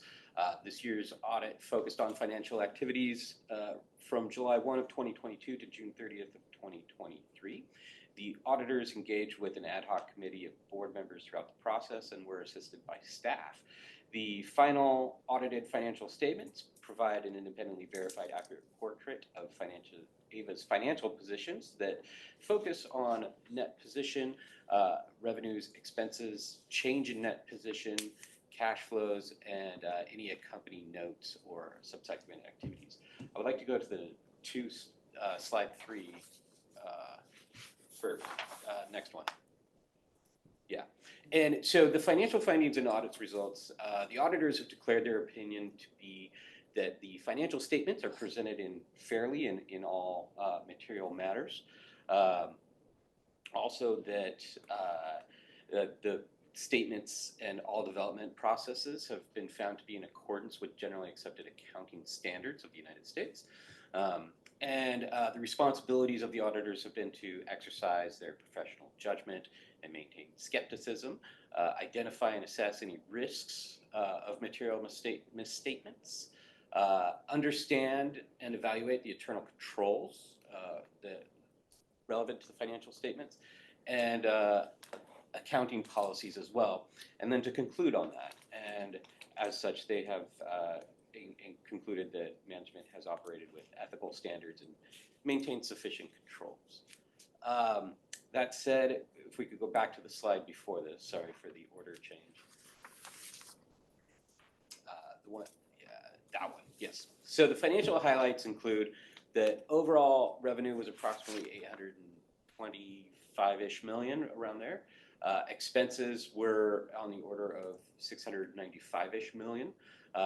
Change in net position was 131 million positive, and there was a deferred revenue from the period of approximately 37.2 million. The change in assets is an increase to 505 million. Total liabilities are approximately 89.8 million. Deferred revenue, including that 37.2 million from before, it totals at 53 million. And the net position for the organization overall is 362.7 million. AVA has no outstanding debt at the time that this was, or of June 30th, 2023, and does not now either.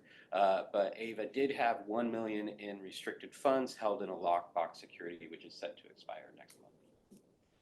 And can you explain that? Yeah, that's like you're just gonna like drop it at the end there, like minor point. What does that mean? So our lockbox, when we initiated our lockbox at the beginning of the formation of our organization, we were contractually required to hold $5 million in reserves there as a security for vendor payments. Yep. And then each year it steps down 1 million. And we are in the last year. Oh, so it's the lockbox is not expiring. Yeah, the security requirement is going away. Okay. Yeah. So our kind of like show us that you have your shit together kind of period of time is over. Yes. Okay. Yeah. So that 1 million security deposit. That's what's expiring. Okay. Not the lockbox itself. Yeah. I got you. All right. Anything else that you wish to present? Those are the highlights. The financial statements are attached. If there are any questions, that would be a good time. Okay, now is the time for public comment. A member of the public wishing to comment on agenda item 5 gets 2 minutes for this item. Is there anybody who wishes to comment on this? Seeing no hands, thank you so much. Is there any discussion on this? Make it quick, right? So who from the board is the ad hoc committee? I served on it. It was members Anderson, Bowders, Tiedemann, and Marquez. Yep. Thank you. Perfect. The chair selected, yeah. Thank you. There's 2 members of executive committee, 2 members of this committee. Yeah, perfect. I do think that we need to be very clear in our language on slide 4. It says on the second major bullet, understand the internal control is relevant to the financial statements. But when you read it, you said something to the effect of understand and assess or understand and evaluate. But as I understand what they've written in their actual report, they're not doing an assessment of internal controls. They're just understanding what exists and that guides their audit. But they're not saying they're good controls, they're adequate controls, they're sufficient controls. That's correct. Yes. Okay, I think that's an important distinction. If I said assess, I misspoke. I don't remember the exact word, but there was kind of this implication of their signing off on the controls. Right. And they haven't. They have signed off that we've complied with our controls, not necessarily that they've made an assessment of our controls. Tell me more about that. And what do they say in their written document? Sure. We can refer to, let's see.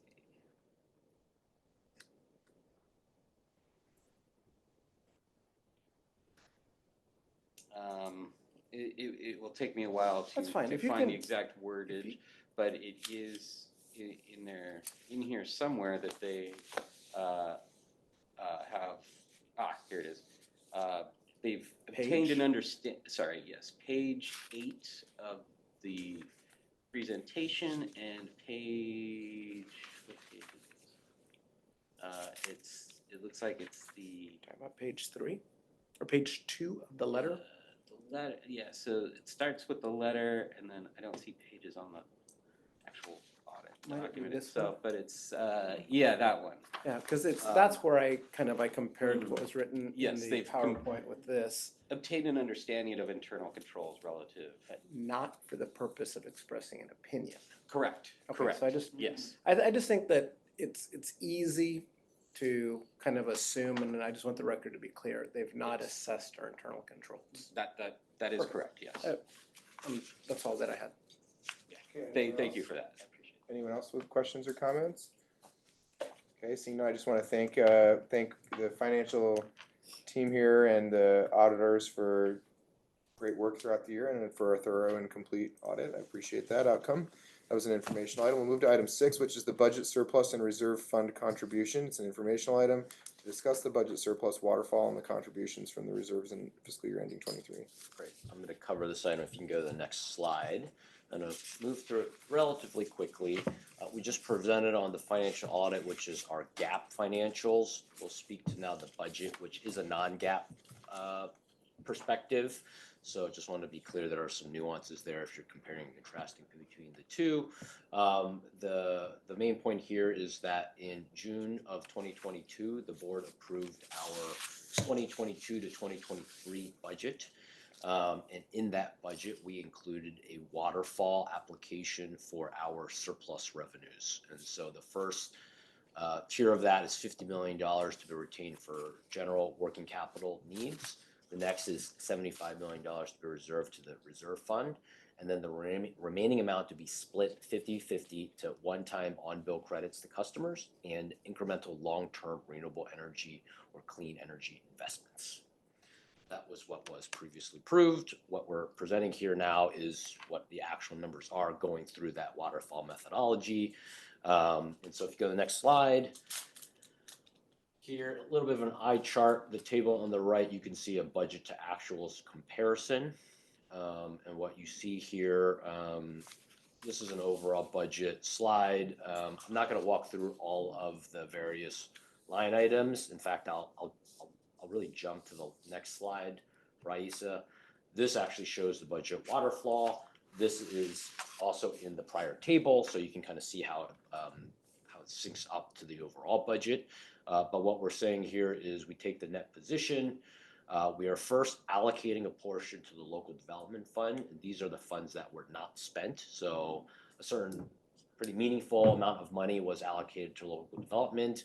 We all know going into the fiscal year, you don't actually spend all of those dollars. You earmark some of those dollars for future programs because in some cases you do a 10-year EV tolling contract. So you set those funds aside. Then we put the $50 million through working capital and then next $75 million through the reserves. What we are left with is roughly $21 million.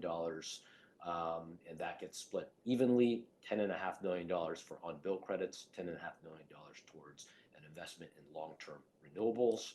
We anticipate the on-bill credits to be issued to customers in the December-January timeframe. So really just about finalizing the exact dollar amount for each and every customer and getting that put on the bill. So that's coming here in the short term.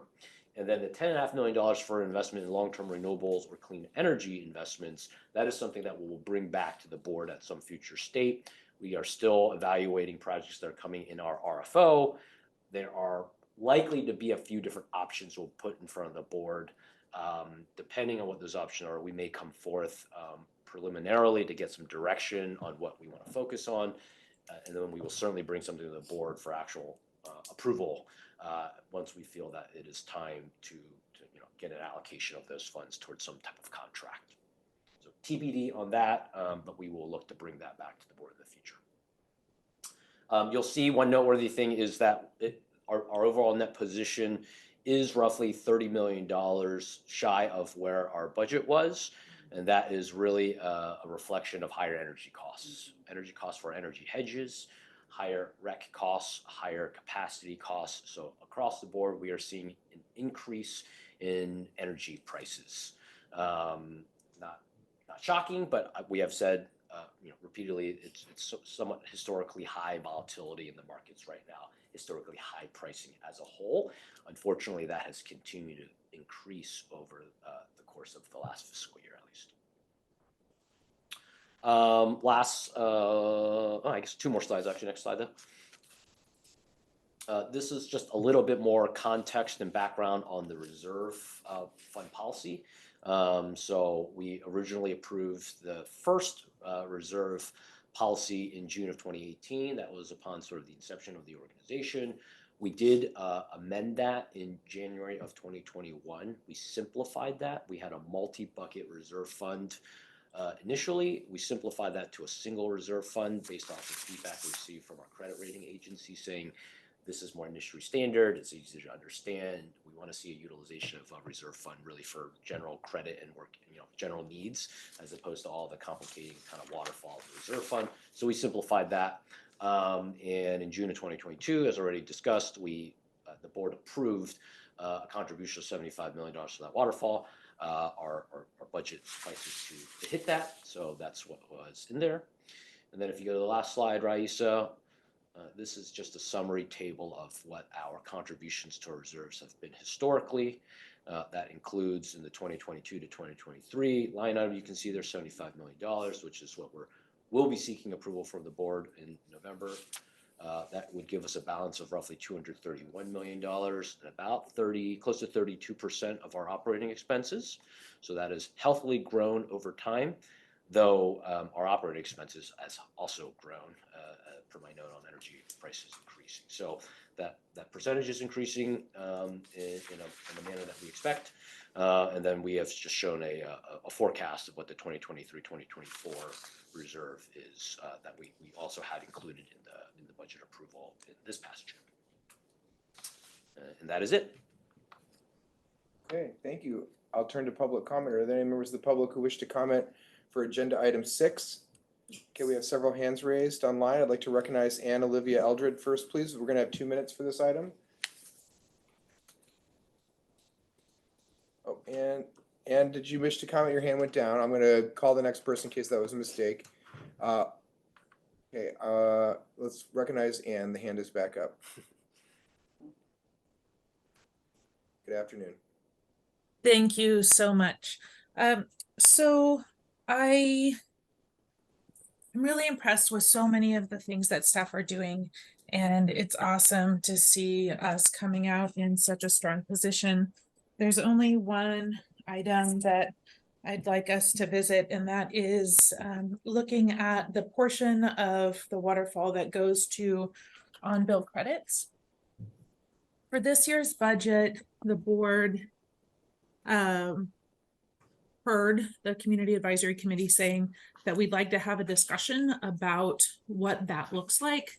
Instead of having the average of $6 or whatever it was for a residential customer, maybe looking at that money in aggregate and seeing if there was something that more impactful that we could do. And then during the staff's response, it came out that it was $6 for the average residential customer, but $30,000 for like the city of Oakland.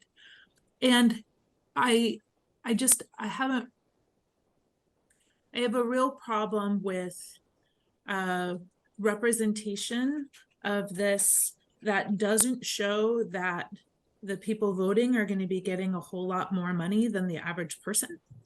And that that means that the way that the credits are going to go is based off of the size of the bill, which means that once again, we're going to be facing something that is just decidedly not equitable in outcomes. So I'd like that portion of it to be held until we really can have that discussion that the board decided to have last time, where we say, so this one turns out to be a little over 10 million. Do we want to take a portion of that 10 million and hire a staffer to do all the things for the community that staff has said they can't do? Or do we want to put all of it into local projects? Or do we want to, do whatever it is with that $10 million instead of doing this, what it was on average 6 million when we were looking at a larger number, or $6 when we were looking at a larger number. So I just like to encourage you to hold that portion of it so we can actually have that discussion and the board can make a decision. Thank you. Thank you for your comment. The next speaker is Elsa. Good afternoon, Elsa. Hello, this is Elsa Potter with the Local Clean Energy Alliance. I actually just wanted to start with a question. I wasn't quite clear on I think it was the second to last slide about I wanted to clarify if it looks as though a portion of the waterfall is going to the local development fund, around 20 million. And I just wanted to clarify what that was. First of all, so just kind of clarifying comment, hope that the staff can provide some clarity. And then the second point, echoing some of what Anna Olivia just stated, that having a broader discussion about what is the most effective long-term investment of surplus funds of the agency, and what would be most impactful for disadvantaged communities, trying to kind of target investments to meet energy justice kind of needs in disadvantaged communities, and allocating surplus there. Yeah, thank you. Thank you for your comment. The next speaker is Jessica Tovar. Hi, this is Jessica. I hope you can hear me well. We can. Okay, great. Yeah, I wanted to just uplift that what I really see as a problem here is really the transparency. When you put forth bill credits and a certain amount, it would be helpful if there was a breakdown exactly who those bill credits are going to, exactly how much. And I find it very disturbing that in conversation, it was revealed that this would actually amount to a lot more money for municipal accounts. And then that leads me to assume even more money for commercial accounts. While bill credits was something that we advocated for, as a result of alleviating the burden from the amounting debt that people were stuck with, during the pandemic, and certainly the debt that people often struggle with on the day-to-day. It makes more sense really to invest that money into the energy community benefits that are needed within the Ava community territory.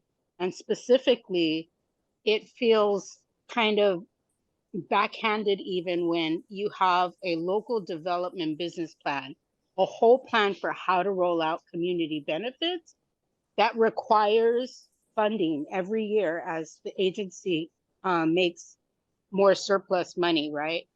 And so, I really want to uplift again transparency in the budget of where exactly these monies are going, who's getting what and how much.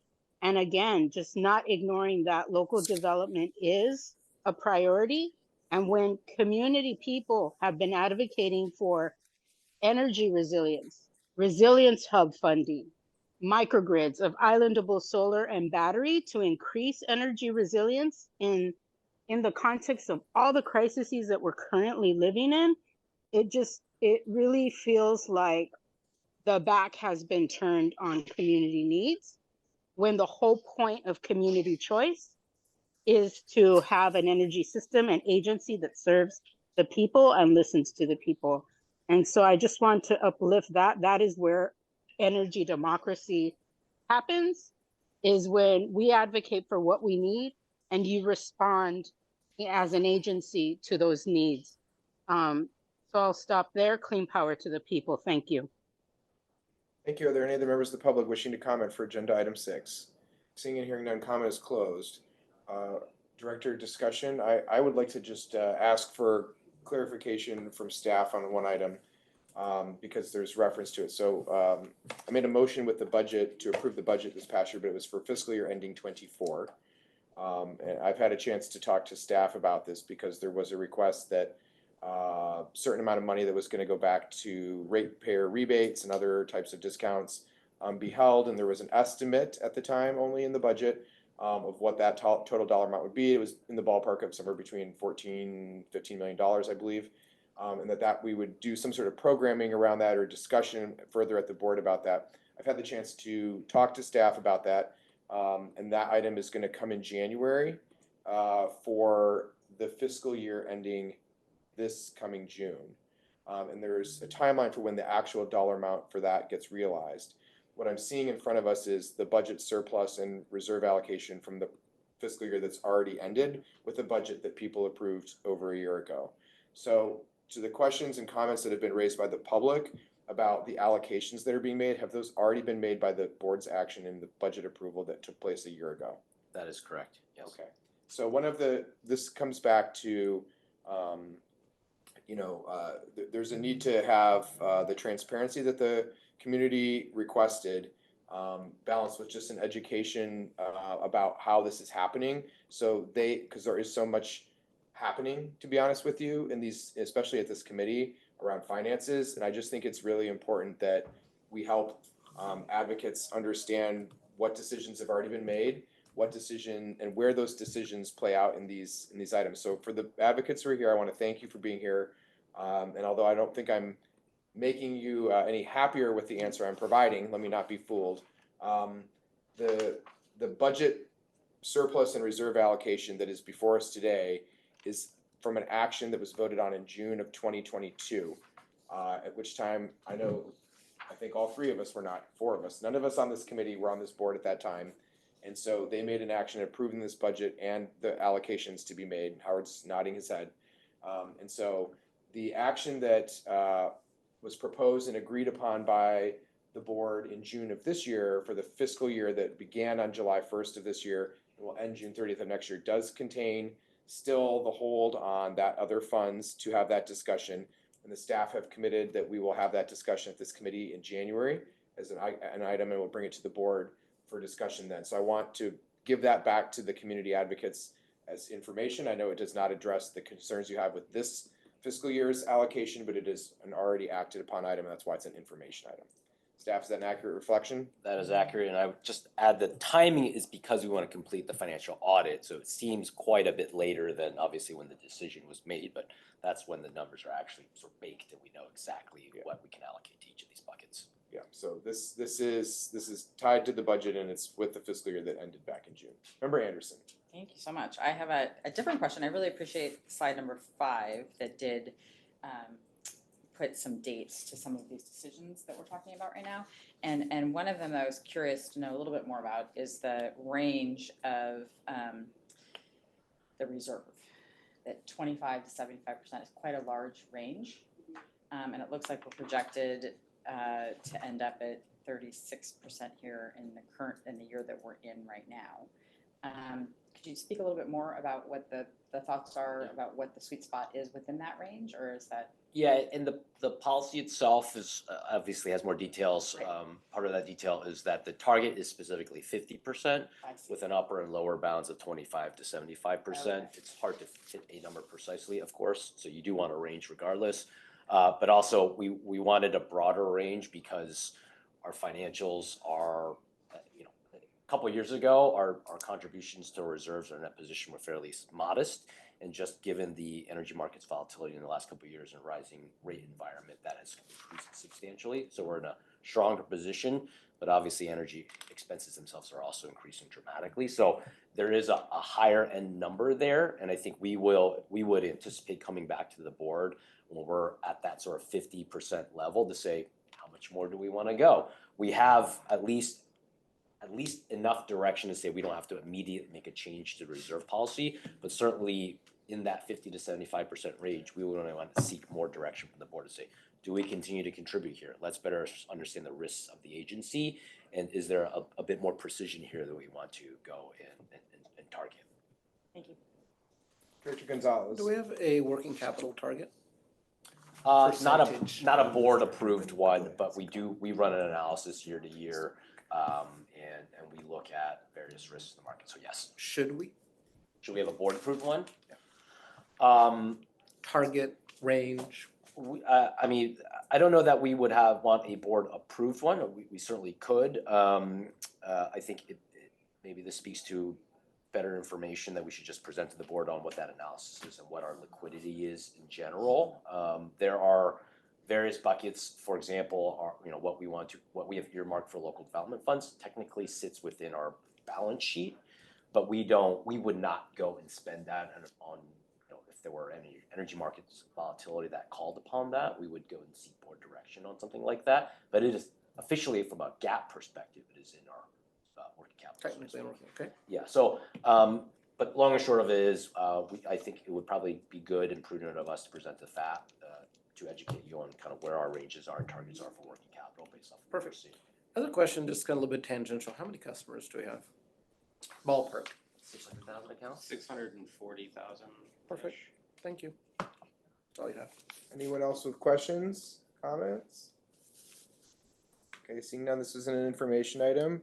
So I'll take us to item 7, which is the AVA Energy Risk Management Program Overview. This is an informational item to introduction of AVA Community Energy's risk management policy and regulations. Staff. I think we can jump ahead to the slides and this presentation. So first, hi, my name is Marie Fontenay. I'm the Vice President of the Power Resources team here at AVA, and I'm joined by Ray Dye. He is our Market and Credit Risk Manager. Our goal in providing the memo and the slides that accompany it were to start to inform the FAP about what our risk management practices are and provide an overview of the 2 documents that govern how we approach risk management. That's our risk management policy document and then the risk management regulations. In light of the fact that we only have 5 minutes left in the meeting, I'm going to give a very condensed presentation of these slides. I just want to flag that while we put the agenda meeting as 1 to 3, that is not legally the time limit, correct? No, you can give a presentation you want to give. It is a lengthy slideshow, I would note though. So to the extent that I think I can give a very condensed version, and you know, since you have the slides in front of you, maybe you have a better use of time so that there's more of a Q&A session around what our risk management program is. Next slide, please. So as I mentioned, there are 2 documents that govern our risk management program. The first is the Energy Risk Management Policy. This document was approved by our board back in 2018, and the document outlines the principles and objectives of our board in building and managing a portfolio to meet the electric and related commodity needs of the customers that we serve. Next slide, please. The other document that is governing is the risk management regulations document. And this document gets into more detail and more specifics on how we actually run the program. So whereas the policy document is a philosophical document and it delegates authority to our risk oversight committee and EBCE employees, the risk management regulations actually sort of contain the meat or much more detail on how we implement our risk management program. As I mentioned, the risk management regs are overseen by our risk oversight committee.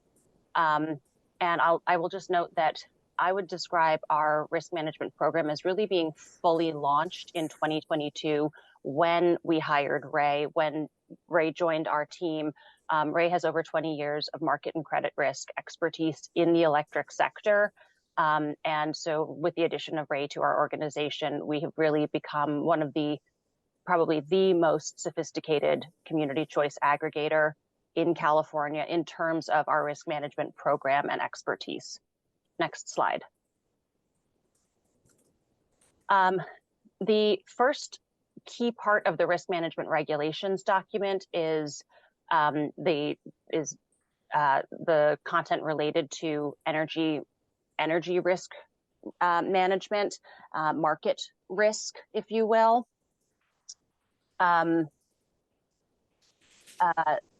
What I really want to draw your attention to on this slide is calling out that the risk regulations document gives us details on how to implement the strategies that we use related to market and credit risk management, the role of the risk management program and the people who support it, the job functions that support this organization or this function.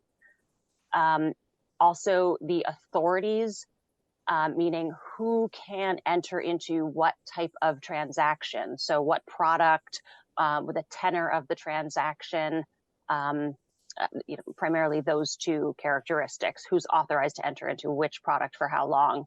And then also how to handle if there are exceptions, either necessary intentional exceptions that are needed to the defined transaction authorities, or if there's an accidental breach or violation of the approved transaction authorities.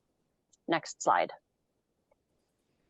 The Risk Oversight Committee is comprised, it is beneath the board, and it is comprised of our CEO, our COO, Howard, myself. There is a member from a participating community, an employee from the city of Oakland. We have our primary commercial legal counsel who is on the Risk Oversight Committee, and then two independent advisors, one from E3, which is a consulting firm with unique expertise in the energy and environmental economics field. And then the second advisor is from Northern California Power Authority, NCPA. NCPA serves as our scheduling coordinator. So these are the members of the Risk Oversight Committee. Next slide. Did we just skip one? Okay, yeah. That was Raisa helping you out. Wow. This goes into some of the roles that the Risk Oversight Committee provides. As I said, making sure that we're adhering to the rules that are laid out in our risk regulations document. Next slide. In the energy space, we talk about front office, middle office, and back office functions. And so the next slides are overviews of front office, middle office, and back office.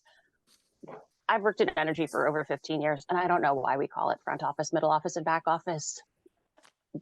These are just historic terms that we use, but you can think of where we put that. You're the boss, Marie. If you want to change it, you just tell us, all right? I mean, it really is an industry standard, though.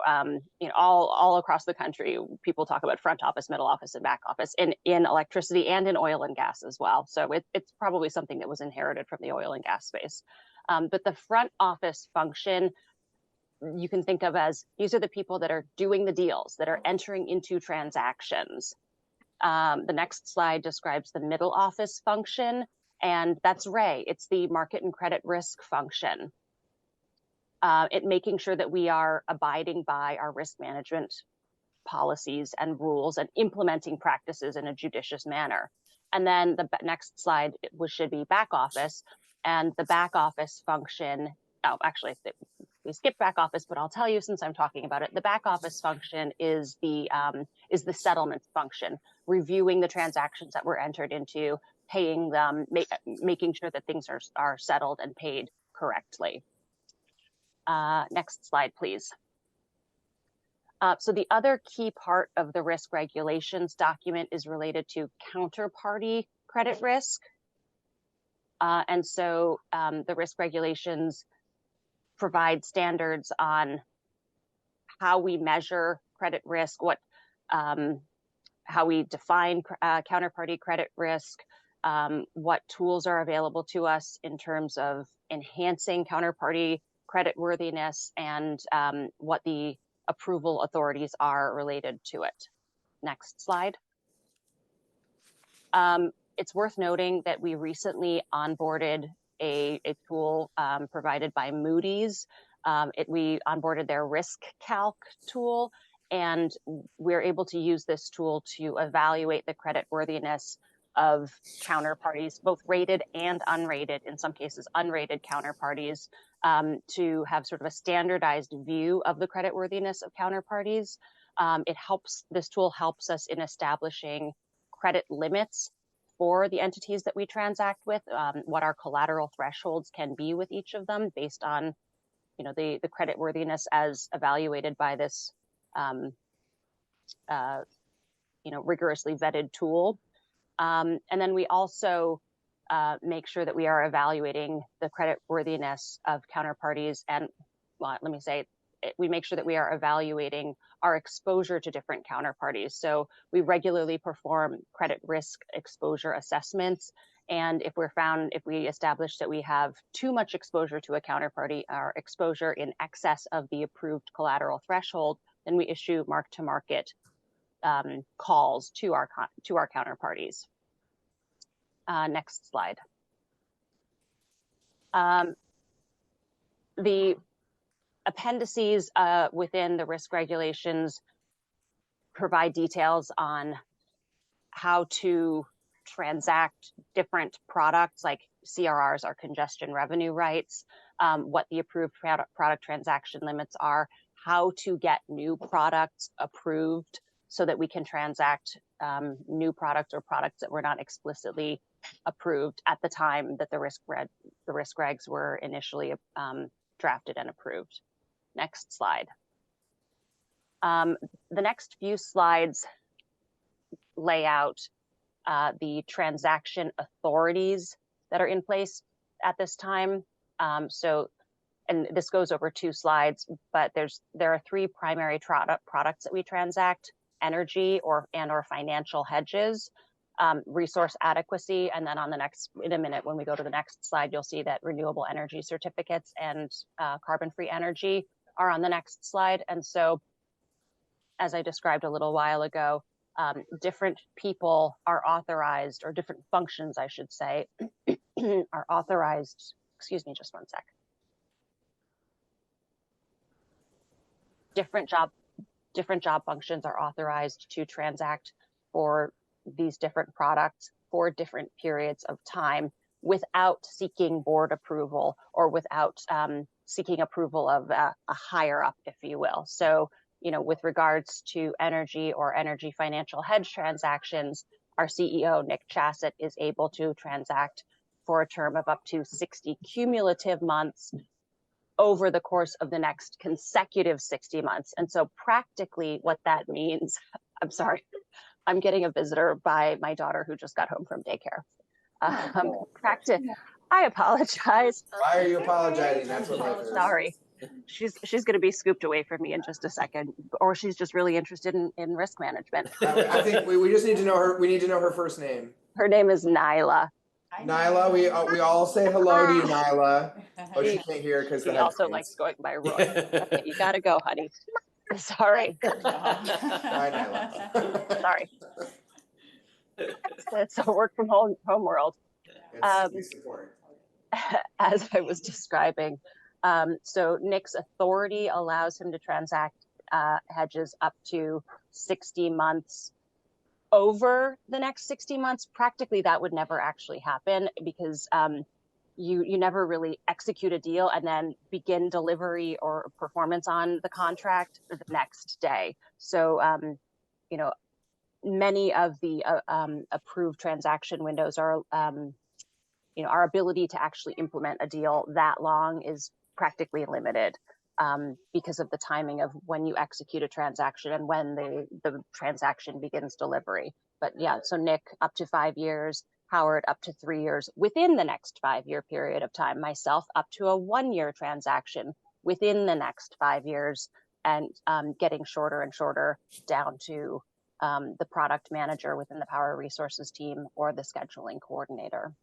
And I'll just note that it is important and appropriate for more staff level employees to be able to enter into some of these transactions, provided that it complies with our risk management guidelines, because it facilitates speed of transacting and being able to secure transactions in a timely manner in a tight and volatile market. And it's also important that we maintain the authority of our scheduling coordinator to enter into transactions, even though we don't actually utilize this functionality. But as a small agency, if we were to have a number of staff members get sick or lose staff members, having that redundancy of NCPA being able to transact on our behalf is it's a valuable redundancy for us to have.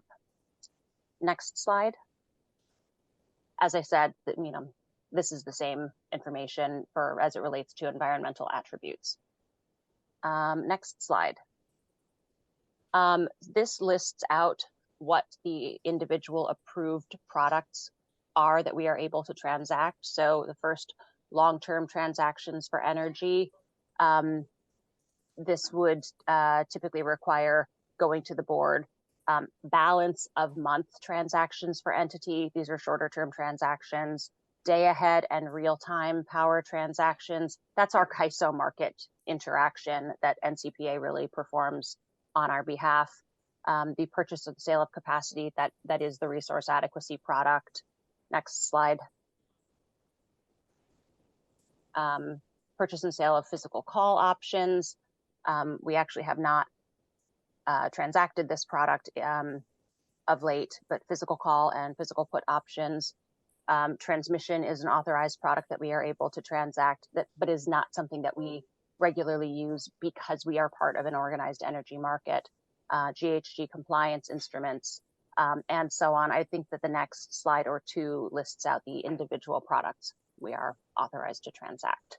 And I believe this takes us, I think you can go forward to the next slide. I'm pretty sure this, yep, that's the end of the slides. I recognize that I did this pretty quickly and with the interruption of a visitor, but why don't I pause here and see if there are any questions? Okay, before I thank you so much for the presentation, before I take the questions, I'm going to see if there's comment so that those can inform the questions. Are there any members of the public wishing to give comment on agenda item 7? Okay, seeing none, the public comment is now closed, and I'll turn it back to directors for questions or comments. Member Anderson says no. Director Gonzalez, do you have comments, questions? A few questions or comments, etc. The ERM regulations document, I like the section where you define risk. I think that should be included in any sort of PowerPoint presentation to say, here's on one piece of paper all the different risks as we see them in the discussions about risk management, can then be framed around that wheel. What are we doing on this the blue box and the red box and the green box? You're saying present that when we... Just as a general principle, when we talk about, you define risk, you identify 11 risks, I think it is. And because one of the questions that I had started to formulate, when you say energy risk management, do you include credit risk in that? Question mark. Because that wasn't anywhere in the PowerPoint as written, as prepared. And so then I went into the regs and you've got it laid out as an example, counterparty risk of different types, performance risk, business risk, blah, blah, blah. But I think framing discussions around the risks and how we address those risks is really important, because that's what we're trying to manage. Why do I care? Because in that same document, you say the board has the ultimate responsibility for the oversight of EBCE, AVA's operations, and assessing whether the risk management policy or policy objective results are achieved.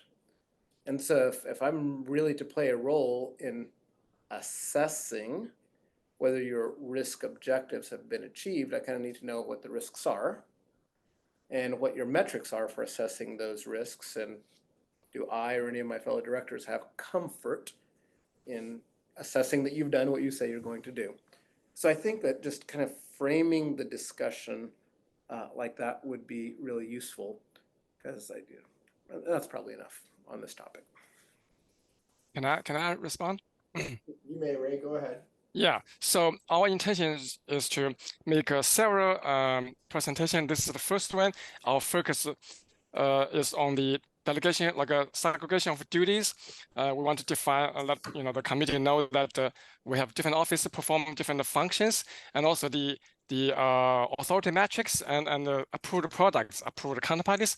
Those are the key elements in the utility industry of risk management. And as far as the specific definition, methodologies, and the parametrics, so we do plan to present like a more detailed scope and reports. Thank you. That will be helpful. Yeah. Others who have questions or comments for the staff?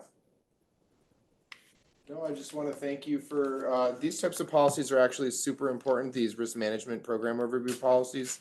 And just really appreciate building on the work you started in 2018, updating this to be more inclusive of issues that we need to be addressing as this agency grows and evolves. And I just want to thank you. Is this report going to come to the board as well? It was not intended to be purely Okay. informational, just wanted to make sure that we were, these are public documents as is, we just wanted to make sure we continue to educate our subcommittee members further, and we'll bring on other policy documents like this, probably a reserve policy at some stage, and collections policy, things like that, sort of as we have some time on these meetings, because we clearly have an abundance of time to go through these things. Careful. You were on the Christmas card list. I was like, yeah, Ray and Marie are on the list. Jason is on the list. Reese is on the list. Howard's working to get off the naughty list. All right, so that will close item 7. Item 8 is committee member and staff member announcements, including a request to place any item on a future committee or board agenda. Is there a request, Member Anderson? No, I did not request. I just have an announcement. Do it now. I'm Okay. not going to be able to attend the January meeting. I will be out of the country. Okay, so noted. Anybody else with announcements? No? Okay, Madam Clerk, the time is 3:15. The meeting is adjourned.